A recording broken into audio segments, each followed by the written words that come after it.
Hello everyone, welcome to English drop.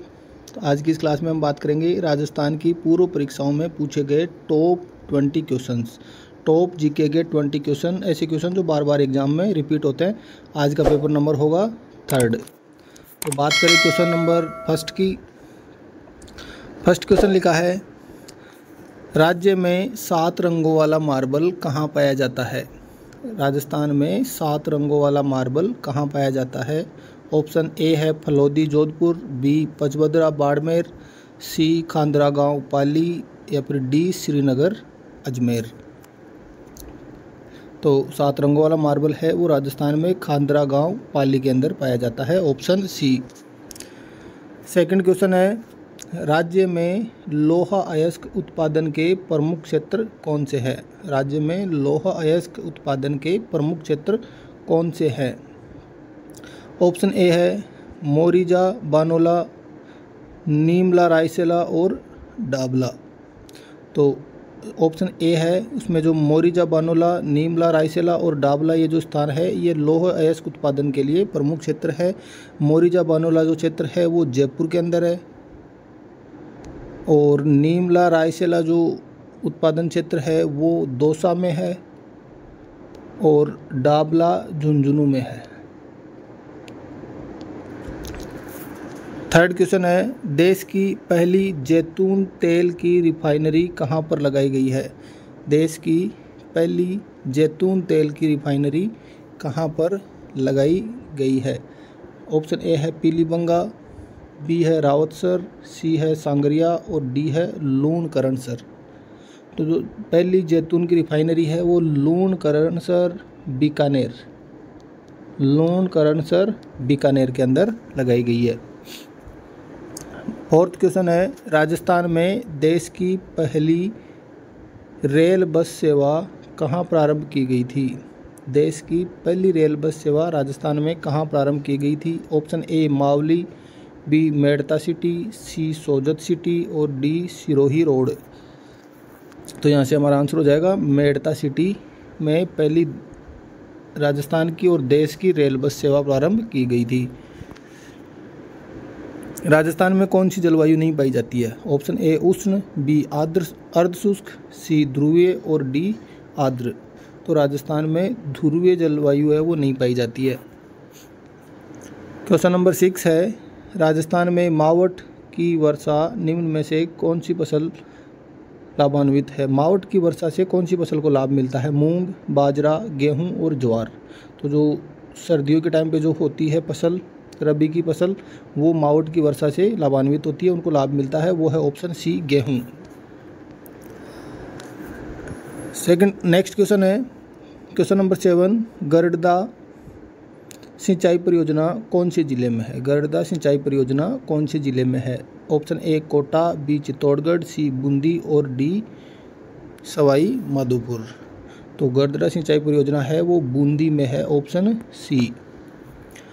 Next question है, राजस्थान के किस क्षेत्र में विंध्य का पठार का विस्तार है। राजस्थान के कौन से क्षेत्र में विंध्य पठार का विस्तार है।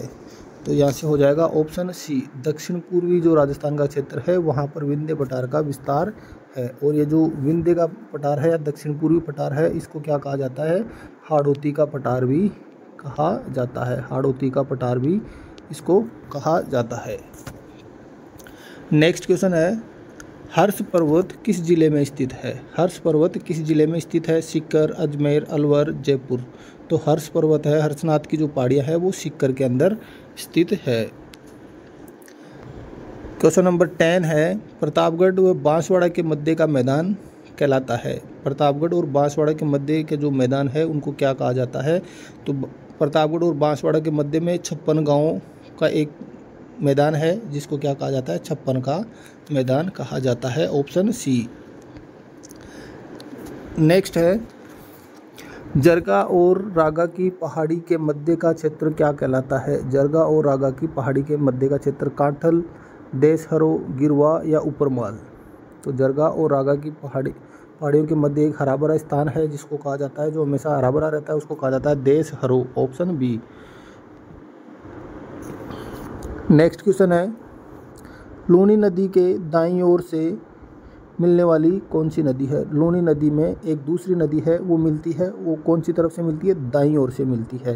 तो वो नदी कौन सी है? जोजड़ी, सूकड़ी, बांडी या फिर जवाई? तो जोजड़ी नदी है वो लूनी नदी के अंदर मिलने वाली एकमात्र नदी है जो दाईं ओर से मिलती है। इस जोजड़ी नदी का जो उद्गम स्थान है वो नागौर जिले के अंदर है। नागौर जिले में एक गांव है जिनका नाम है पोंडलू गांव। पोंडलू गांव के जो पहाड़ है, पर्वत है, वहाँ की पहाड़ियों से इसका उद्गम होता है और ये लूनी नदी के अंदर दाईं ओर से मिलती है। नेक्स्ट है क्वेश्चन नंबर 13।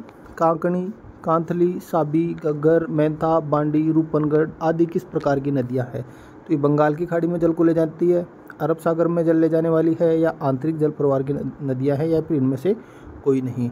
तो ये जो नदियां हैं कांकणी, कांथली, साबी, गग्गर, मेंथा, बांडी, रूपनगढ़, ये सभी की सभी आंतरिक जल प्रवाह की नदियां हैं। Option C. नेक्स्ट है मेवाड़ की पुकार किस आंदोलन से संबंधित है? मेवाड़ की पुकार किस आंदोलन से संबंधित है? ऑप्शन है मीणा आंदोलन, बी है एके आंदोलन, सी बिजोलिया आंदोलन, या उपयुक्त में से कोई नहीं। तो मेवाड़ की पुकार है वो एकी आंदोलन से संबंधित है। इस आंदोलन में जो मोतीलाल तेजावत है उन्होंने एकी आंदोलन के समय मेवाड़ के महाराणा के सामने एक 21 सूत्रीय मांग रखी थी। एक 21 सूत्रीय मांग रखी थी मोतीलाल तेजावत ने एकी आंदोलन के समय मेवाड़ के महाराणा के सामने। उस 21 सूत्रीय मांग का जो पत्र था उस पत्र को किस नाम से जाना जाता है? मेवाड़ की पुकार। Next question number 15। जैसलमेर में गुंडाराज नामक पुस्तक किसने लिखी थी? विजय सिंह पथिक, जमनालाल बजाज, अर्जुन लाल सेठी, या सागरमल गोपा? तो जैसलमेर में गुंडाराज नाम की पुस्तक वो लिखी गई थी सागरमल गोपा के द्वारा, जो कि सागरमल गोपा ने लिखी थी। जैसलमेर के जो शासक थे उस समय के जवाहर सिंह, उनके अत्याचारों से पीड़ित होकर, दुखी होकर उनके खिलाफ आवाज़ उठाने के लिए एक बुक लिखी जिसका नाम था जैसलमेर में गुंडाराज। नेक्स्ट क्वेश्चन है 16। हुरडा सम्मेलन की अध्यक्षता किसने की थी? हुरडा सम्मेलन की अध्यक्षता किसने की थी? तो ये हुरडा सम्मेलन हुआ था 17 जुलाई 1734 के अंदर। 17 जुलाई 1734 के अंदर हुरडा नाम की एक जगह है भीलवाड़ा में, वहाँ पर एक सम्मेलन हुआ था। उसकी अध्यक्षता की थी महाराणा जगत सिंह द्वितीय ने। अध्यक्षता किसने की थी? महाराणा जगत सिंह द्वितीय ने, जो कि महाराणा संग्राम सिंह द्वितीय के क्या थे? पुत्र थे, बेटे थे। क्वेश्चन नंबर 17 है भूताला के युद्ध में जैत्र सिंह ने किसे पराजित किया था? भूताला के युद्ध में जैत्र सिंह ने किसे पराजित किया था? तो भूताला का युद्ध हुआ था 1227 में।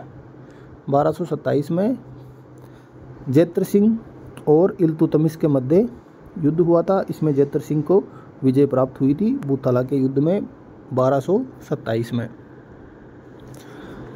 नेक्स्ट है क्वेश्चन नंबर 18। लिखा है जोधपुर का शासक बनते समय मालदेव के पास कौन सा परगना था? तो जोधपुर का शासक बनते समय मालदेव के पास कौन सा परगना था? वो था सोजत। कौन सा परगना था? Sojat pargana, option C. Next है क्वेश्चन नंबर 19। कन्नौज पर अधिकार के लिए हुए त्रिपक्षीय संघर्ष में किस शक्ति ने भाग नहीं लिया था? कन्नौज पर अधिकार के लिए हुए त्रिपक्षीय संघर्ष में किस शक्ति ने भाग नहीं लिया था? राष्ट्रकूट वंशों ने लिया था, पाल वंश ने भी लिया था, गुर्जर प्रतिहार वंश तीनों ने लिया था, चौहान वंश ने इस संघर्ष में भाग नहीं लिया था। नेक्स्ट है क्वेश्चन नंबर 20। शाहबाज खान ने रावचंद्र सेन से सिवाना दुर्ग कब जीता था? शाहबाज खान ने रावचंद्र सेन से सिवाना दुर्ग कब जीता था? तो इसका हो जाएगा ऑप्शन नंबर डी 1576 के अंदर रावचंद्र सेन से सिवाना का दुर्ग ले लिया गया था शाहबाज खान ने। तो ये था आज का पेपर। Thanks for watching.